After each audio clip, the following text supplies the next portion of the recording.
Pangasinan Beta po ulit. So, ito po tayo. Yung title natin nakalagay na Oscar Breeding Failed. So, ito yung first day niya, no? Yan, ang dami nilang itlog. So, di ko rin alam kung fertile yan o hindi. So, yung may alam, paki-PM kung ganyan talaga ang itlog ng mga Oscar. Kasi maputi siya talaga. So solid na opaque white yung kanyang itlog. Hindi katulad ng ibang isda na transparent yung itlog. So I think ito yung kanyang second day. Yan na, naka second day na yan. So binabantayan ng male. At yung male yun eh. At nakahiwalay silang tatlo. Natakot sila dun sa lalaki.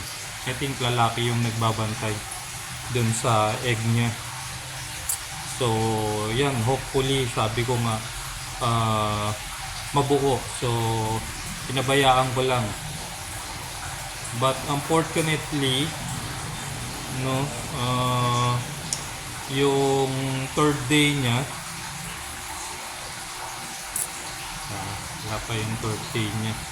So, ito pa lang yung second day niya. So far, yan, PM nyo lang kung talagang ganyan na itlog ng Oscar. Masyadong maputi siya.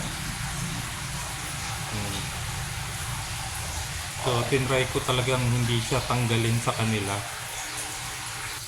And ito na yung third day.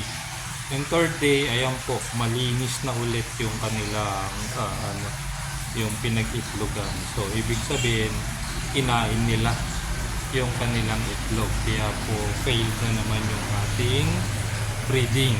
So hintay na naman tayo ng next pangitlog nila. Siguro buti ng mga 2 weeks yan bago siya